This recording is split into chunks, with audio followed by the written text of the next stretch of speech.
Hello my दोस्तों लोग प्रणाम। तो हम लोग जानते हैं अलाभकारी संस्था के बारे में। तो मैं बता देना चाहूँगा कि पिछले वीडियो में हमने अलाभकारी संस्था क्या है इसके बारे में बता दिया है। अब जानना यहाँ पे ये है कि एक अलाभकारी संस्था अपने संस्था को साल भर चलाती है और साल के अंत में यह जानना चाहती है कि उसके पास कितना कैश आया और कितना कैश गया। तो उसके लिए क्या बनाता है, रिसिप्ट्स एंड पेमेंट अकाउंट। फिर वह जानना चाहता है कि साल के अंत में कितना आय हुआ और कितना व्यय हुआ, यानी कि कितना आमदनी और कितना खर्चा हुआ। यह जानने के लिए क्या बनाती है, इनकम एंड एक्सपेंडिचर अकाउंट। और साल के अंत में एक संस्था यह भी जानना चाहती है कि उसके संस्था में कितना का एसेट्स है और कितना का लायबिलिटीज है। यानी कि अलाभकारी संस्था का final account of not for profit organisation जो होता है ये तीनों होता है। या कह लीजिए कि एक अलाभकारी संस्था का फाइनेंशियल स्टेटमेंट क्या है, तो वो है receipt and payment account, income and expenditure account और बैलेंस शीट। फिर जाके हम लोग आएंगे रिसिप्ट एंड पेमेंट अकाउंट पे। तो यहाँ पे दिया हुआ है कि नेचर ऑफ ट्रांजैक्शन यानी लेन देन की प्रकृति कितने होते हैं, दो होते हैं। जैसे सिक्के के दो पहलू होते हैं और जीवन के भी दो पहलू होते हैं। यानी कि जीवन है तो मृत्यु है, हेड है तो टेल है। उस तरह से इसके भी दो नेचर होते हैं। एक नेचर होता है कैपिटल नेचर और दूसरा होता है रेवेन्यू नेचर। तो कैपिटल नेचर को जानने के लिए दो भाग में बांटा गया है और रेवेन्यू नेचर को भी जानने के लिए दो भाग में बांटा गया है। तो पहला का नाम है कैपिटल एक्सपेंडिचर और दूसरा का नाम है कैपिटल इनकम, यानी कि पूंजीगत व्यय और पूंजीगत आय। दूसरा क्या है, रेवेन्यू एक्सपेंडिचर और रेवेन्यू इनकम, यानी कि आयगत व्यय और आयगत आय। अब कैपिटल एक्सपेंडिचर क्या है और कैपिटल इनकम क्या है, रेवेन्यू एक्सपेंडिचर क्या है और रेवेन्यू इनकम क्या है, इसे जानते हैं। तो अब जान लेते हैं कैपिटल एक्सपेंडिचर और रेवेन्यू एक्सपेंडिचर की पहचान किया जाए तो कैसे किया। हम कैसे पहचाने कि कोई आइटम कैपिटल एक्सपेंडिचर है या रेवेन्यू एक्सपेंडिचर है। तो इसका पहचान दिया हुआ है एक में, ऐसा खर्चा जो बार बार होने वाला न हो। ऐसा खर्चा जो बार बार होने वाला न हो। तो ऐसा कौन सा खर्चा है जो बार बार नहीं होता है, तो ऐसा खर्चा है लैंड खरीदना, यानी कि भूमि खरीदना। क्या जमीन इंसान बार बार खरीदता है? नहीं। बिल्डिंग खरीदना, क्या बिल्डिंग आदमी बार बार खरीदता है? नहीं। गाड़ी खरीदना, क्या गाड़ी आदमी बार बार खरीदता है? नहीं। तो जो चीज़ बार बार न खरीदा जाए उस आइटम को हम क्या समझेंगे, कैपिटल एक्सपेंडिचर समझेंगे। जैसे बिल्डिंग, लैंड, धान, फर्नीचर, ये सब चीज़ बार बार नहीं खरीदा जाता है। ये सब चीज़ क्या होगा, कैपिटल एक्सपेंडिचर होगा। दो में दिया हुआ है ऐसा खर्चा जिसका फायदा साल भर से ज़्यादा हो। तो क्या जमीन का फायदा साल भर से ज़्यादा होगा कि नहीं? जमीन यानी कि भूमि का। बिल्डिंग का फायदा यानी कि भवन का फायदा साल भर से ज़्यादा है कि नहीं? है। गाड़ी का फायदा, क्या गाड़ी का फायदा साल भर से ज़्यादा है कि नहीं? है। तो ऐसा खर्चा जिसका फायदा हमें साल भर से ज़्यादा मिले उस आइटम को क्या बोलेंगे, कैपिटल एक्सपेंडिचर बोलेंगे। तीन में दिया हुआ है ऐसा खर्चा जिससे कोई संपत्ति खड़ा हो जाए। ऐसा खर्चा जिससे कोई संपत्ति खड़ा हो जाए, यानी कि संपत्ति दिखे, संपत्ति नग्न आँख से दिखे। यदि हम लोग लैंड खरीदते हैं यानी कि भूमि खरीदते हैं तो भूमि आँख से दिखता है। यदि हम लोग बिल्डिंग खरीदते हैं तो बिल्डिंग आँख से दिखता है। यदि हम लोग गाड़ी खरीदते हैं तो गाड़ी आँख से दिखता है। तो इस तरह का जो भी आइटम है सब क्या होगा, कैपिटल एक्सपेंडिचर। चार में दिया हुआ है ऐसा खर्चा जो किसी खास या विशेष उद्देश्य के लिए किया गया हो। यहाँ पे खास का मतलब हुआ किसी स्पेशल काम के लिए, चाहे उसका अमाउंट दिखने में छोटा हो या बड़ा हो, उससे मतलब नहीं है, वह कैपिटल एक्सपेंडिचर होगा। जैसे कोई बच्चा 20 नोट 5 रुपया का नया नया जमा करके रखा है और उसका एक स्पेशल उद्देश्य है, खास उद्देश्य है कि इस पैसा को मैं अपने बहन के शादी में ही लुटाऊंगा। तो उसका यह खास उद्देश्य है, स्पेशल उद्देश्य है, भले अमाउंट छोटा है लेकिन वह कैपिटल एक्सपेंडिचर है। तो ऐसा खर्चा जो किसी खास या विशेष उद्देश्य के लिए किया गया हो। तो जो भी खर्चा हो यदि उसका उद्देश्य स्पेशल हो, खास हो, तो उसका अमाउंट यदि छोटा भी है तो वह कैपिटल एक्सपेंडिचर होगा। अब दो में आता क्या है, रेवेन्यू एक्सपेंडिचर। तो यहाँ पे क्या लिखा हुआ है, ऐसा खर्चा जो बार बार होने वाला हो।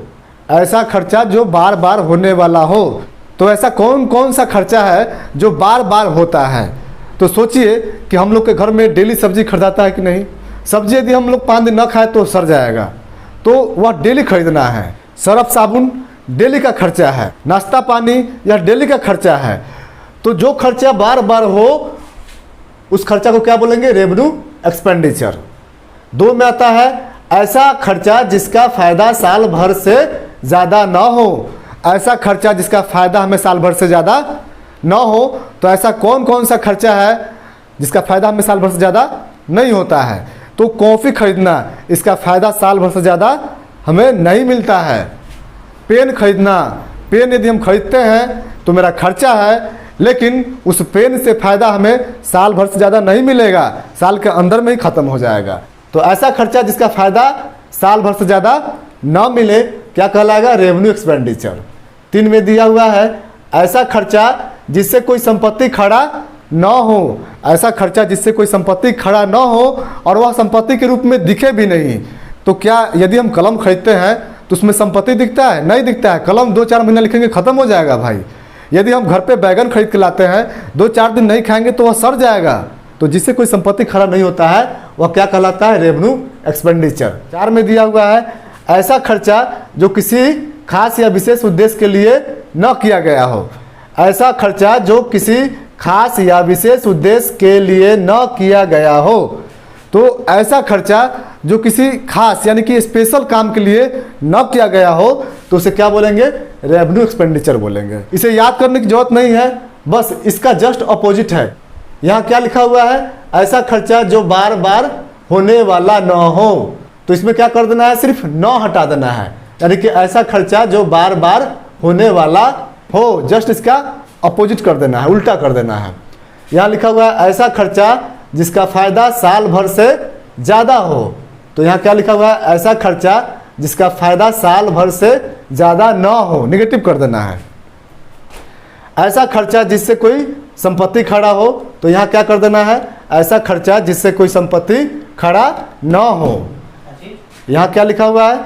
ऐसा खर्चा जो किसी खास या विशेष उद्देश्य के लिए किया गया हो, तो इसका निगेटिव कर देना है। ऐसा खर्चा जो किसी खास या विशेष उद्देश्य के लिए न किया गया हो। तो अब हम लोग जानते हैं कैपिटल इनकम और रेवेन्यू इनकम के बारे में, यानी कि कोई भी आइटम कैपिटल इनकम है इसको कैसे पहचाने, या कोई भी आइटम रेवेन्यू इनकम है इसको कैसे पहचाने। तो यहाँ पे दिया हुआ है ऐसा आय जो बार बार होने वाला न हो। ऐसा आमदनी, ऐसा आय जो बार बार होने वाला न हो। तो ऐसा आय भाई क्या है? तो सरकारी फंड्स है। क्या फंड बार बार मिलता है? नहीं मिलता है, कभी कभी मिलता है। तो क्या होगा? कैपिटल इनकम होगा। ऐसा आय जिसका फायदा साल भर से ज़्यादा हो। तो ऐसा आमदनी जिसका फायदा हमें साल भर से ज़्यादा हो। तो क्या फंड्स 2 रुपया, 4 रुपया, 5 रुपया या 100, 200, 1200 का नहीं आता है? 10 लाख, 20 लाख, 50 लाख इतना का फंड आता है, तो उसका फ़ायदा हमें साल भर से ज़्यादा मिलता है। तो जिसका फ़ायदा हमें साल भर से ज़्यादा मिले, कौन सा इनकम? कैपिटल इनकम कहलाएगा। 3 में दिया हुआ है ऐसा आय जिससे कोई संपत्ति खड़ा हो। तो ऐसा कौन कौन सा आय है जिससे संपत्ति खड़ा हो जाता है? तो फंड्स, बहुत सारे फंड्स होते हैं जिससे संपत्ति खड़ा हो जाता है। यदि सरकार गांव के मुखिया को दे कि भाई आपको पंचायत भवन बनवा देना है, तो पंचायत भवन क्या एक संपत्ति खड़ा हो गया कि नहीं? आँख से दिखता है कि नहीं? दिखता है। तो ऐसा इनकम क्या होगा? कैपिटल इनकम होगा। फिर 4 में लिखा हुआ है ऐसा आय जो किसी खास या विशेष उद्देश्य के लिए किया गया हो, यानी कि वह आमदनी, वह आय जिसका उद्देश्य स्पेशल हो, खास हो, कुछ बनवाने का हो, कुछ निर्माण करवाने का हो। तो ऐसा आय क्या कहलाएगा? कैपिटल इनकम कहलाएगा। जस्ट इसका अपोजिट कर देंगे, जैसे हम लोग कैपिटल एक्सपेंडिचर और रेवेन्यू एक्सपेंडिचर में किए थे, यानी कि ऐसा आय जो बार बार होने वाला हो। तो ऐसा कौन कौन सा आय है जो बार बार होता है? तो मजदूरी, यानी कि एक मजदूर हर रोज़ मजदूरी करता है, उसको इंग्लिश में बोलेंगे वेजेस। तो वेजेस जो आइटम है, कौन सा इनकम होगा? रेवेन्यू इनकम होगा। फिर 2 में आता है ऐसा आय जिसका फ़ायदा साल भर से ज़्यादा न हो। तो ऐसा कौन कौन सा आमदनी है जिसका फ़ायदा साल भर से ज़्यादा नहीं होता है? तो क्या वेजेज यानी मजदूरी का फ़ायदा साल भर से ज़्यादा होगा? नहीं होगा। सैलरी का फ़ायदा यानी कि वेतन साल भर से ज़्यादा होगा? नहीं होगा। रेंट यानी कि किराया की आमदनी से क्या साल भर से ज़्यादा फ़ायदा होगा? नहीं होगा। तो इस तरह के आइटम जो है क्या होगा? रेवेन्यू इनकम होंगे। 3 में दिया हुआ है ऐसा है जिससे कोई संपत्ति खड़ा न हो। यदि कोई मजदूर 200, 400, 500 डेली मजदूरी करता है तो क्या उससे कोई संपत्ति खड़ा होगा? नहीं होगा, वो तो साग सब्जी में ही खत्म हो जाएगा। 4 में दिया हुआ है ऐसा है जो किसी खास या विशेष उद्देश्य के लिए न किया गया हो। ऐसा आमदनी, ऐसा इनकम जिसका कोई खास या स्पेशल मकसद ना हो। तो इस तरह के जो भी आइटम्स होंगे रेवेन्यू इनकम कहलाएंगे। एक और खर्चा के बारे में जान लेते हैं जिसका नाम है डिफर्ड रेवेन्यू एक्सपेंडिचर। तो यहाँ पे दिया हुआ है ऐसा आगत व्यय जिसका फायदा साल भर से ज़्यादा हो। यानी कि वह आइटम रेवेन्यू होता है लेकिन रेवेन्यू एक्सपेंडिचर होते हुए भी उसका फ़ायदा हमें साल भर से ज़्यादा मिलता है। जैसे एबनॉर्मल लॉस। एबनॉर्मल लॉस क्या है भाई? यानी कि असाधारण हानि। जो हानि साधारण ना हो उसको बोलते हैं असाधारण हानि। और असाधारण हानि रेवेन्यू होता है लेकिन इस हानि का फ़ायदा हमें साल भर से ज़्यादा मिलता है। ओपनिंग एक्सपेंसेस यानी कि प्रारंभिक व्यय, इसका भी फायदा हमें साल भर से ज़्यादा मिलता है। इसी तरह से है discount on issue of share, यह हमें कंपनी में पढ़ना है तो इसके बारे में हम आगे बताएंगे। फिर होता है बहुत बड़ा एडवर्टीजमेंट। ये सब रेवेन्यू होता है लेकिन रेवेन्यू होते हुए भी इसका फ़ायदा साल भर से ज़्यादा मिलता है। तो आज के लिए इतना ही, मिलते हैं फिर अगले वीडियो में। तब तक के लिए पढ़ते रहिए दिल लगाकर।